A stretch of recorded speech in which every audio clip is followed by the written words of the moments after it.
Assalamualaikum warahmatullahi wabarakatuh. Salam sejahtera bagi kita semua.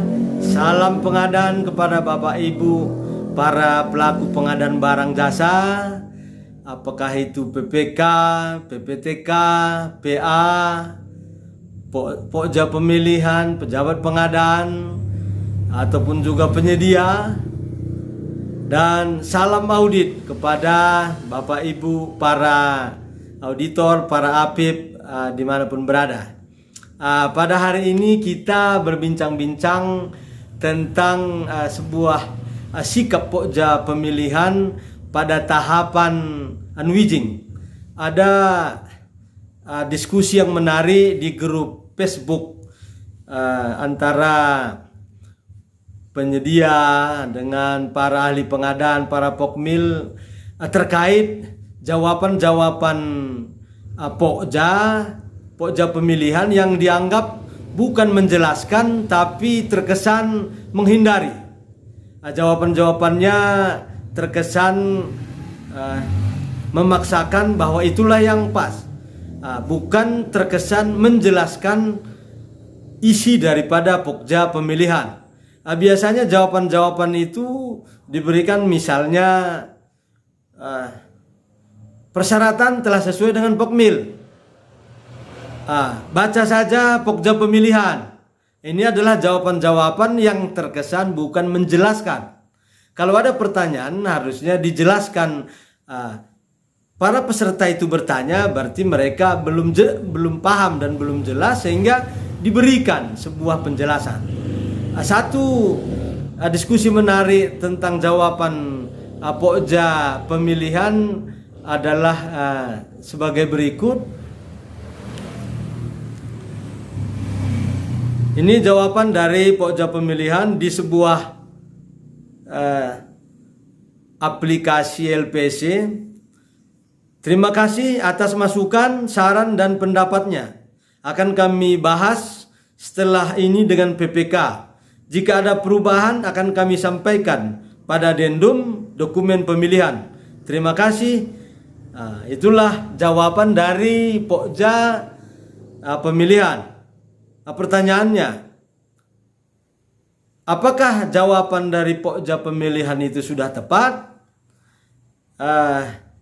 Berikut ini kita bahas bagaimana seorang Pokja pemilihan menggunakan pertimbangan profesionalnya. Bahwa kita tahu Pokja pemilihan itu mempunyai syarat yang ketat. Pertama harus bersertifikat, pernah pelatihan. Jadi dia harus bisa menggunakan pertimbangan profesional sebagai ahli pengadaan barang jasa. Dasar Pokja pemilihan menggunakan pertimbangan profesional dalam bersikap, bertindak maupun berbuat dalam pengadaan barang jasa itu adalah ada 4, yaitu yang pertama tujuan pengadaan, yang kedua kebijakan pengadaan, yang ketiga prinsip-prinsip pengadaan, yang keempat etika pengadaan. Ada butir-butir di sana, tapi yang punya relevansi dengan Pokja pemilihan adalah kita bahas satu persatu. Yang pertama adalah tujuan pengadaan. Di dalam tujuan pengadaan tersebut, Pokja pemilihan harus bisa memastikan bahwa dalam dia menggunakan pertimbangan profesionalnya, tujuan pengadaan itu dapat menghasilkan barang jasa yang tepat dari setiap uang yang dibelanjakan, diukur dari aspek kualitas, jumlah, waktu, biaya, lokasi, dan penyedia. Jadi dalam dia menggunakan profesionalnya tersebut, tujuan pengadaan harus menjadi landasan utama.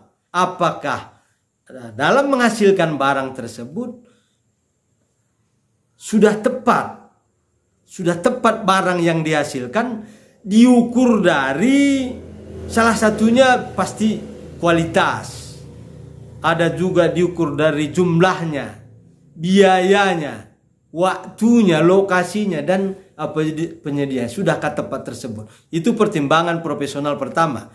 Pertimbangan profesional yang kedua adalah kebijakan pengadaan. Banyak butir-butir di sana. Satu kita ambil yang punya relevansi dengan pokja pemilihan, yaitu bahwa pengadaan tersebut meningkatkan kualitas perencanaan pengadaan.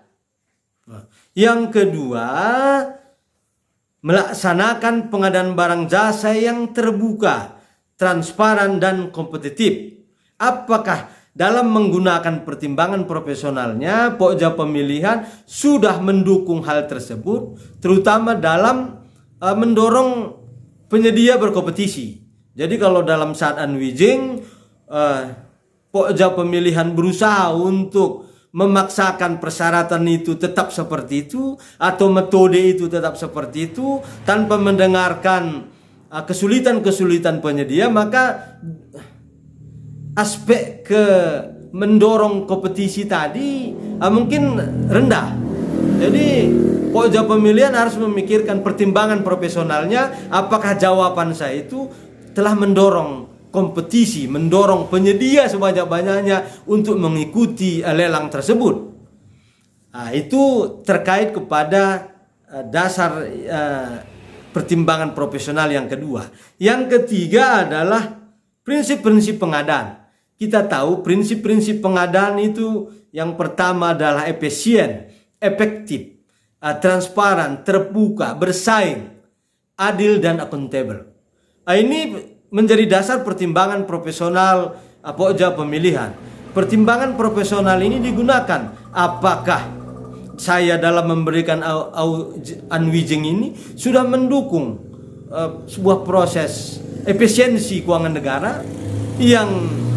Yang kedua, sudahkah efektif baik dari sudut kualitasnya maupun dari sudut aspek penyedia. Yang ketiga, jawaban-jawaban saya ini sudahkah transparan, sudahkah terbuka, sudahkah adil, dan jawaban saya ini sudahkah dapat dipertanggungjawabkan atau sudah akuntabel sesuai peraturan yang berlaku. Jawaban-jawaban saya ini seperti itu. Pertimbangan profesional seorang pokja pemilihan. Yang keempat, sebagai dasar menggunakan pertimbangan profesional itu adalah etika pengadaan.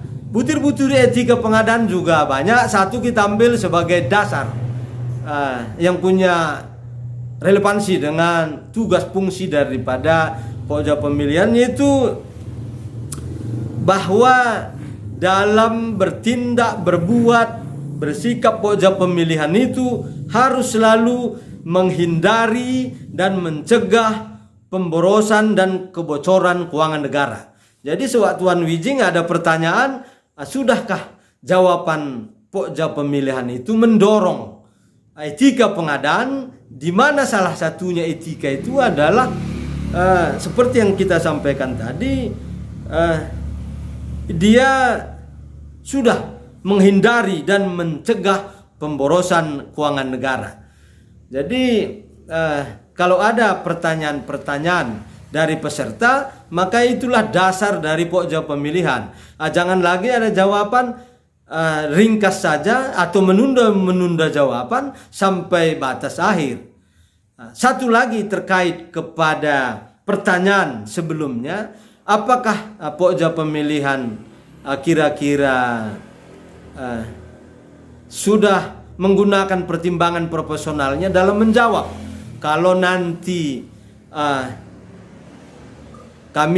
kami berdiskusi dulu dengan PPK, nanti kami berikan jawaban. Perlu diketahui bahwa pokja pemilihan sebelum melakukan penyusunan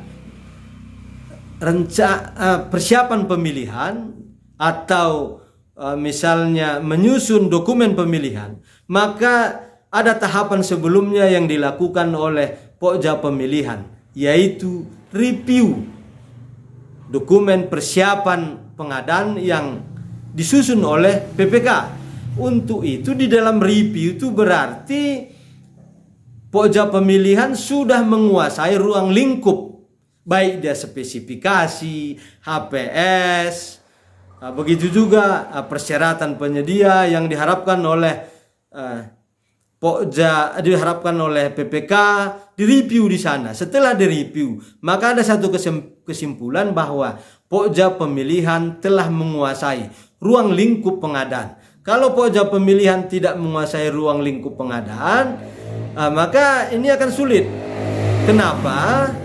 Karena dalam tender ini diharapkan Pokja pemilihan bisa menyediakan barang yang berkualitas. Contoh, dia mau membeli komputer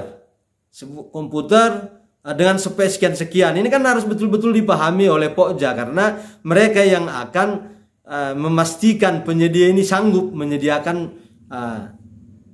menyediakan barang tersebut. Begitu juga dalam hal konstruksi. Pokja pemilihan harus tahu spesifikasi dan harus tahu apa saja persyaratan penyedia. Dalam hal ini, kalau ada jawaban nanti kami diskusi dengan PPK, berarti kita merasa ruang lingkup pekerjaan belum dikuasai oleh Pokja pemilihan. Untuk itu, di review review dokumen persiapan pengadaan, Pokja pemilihan harus betul-betul sudah memastikan, memahami spesifikasi, HPS dan lain sebagainya yang ada di dalam dokumen persiapan pengadaan tersebut. Jadi harapan kita, Pokja pemilihan selalu menggunakan pertimbangan profesionalnya dalam menjawab setiap pertanyaan-pertanyaan peserta.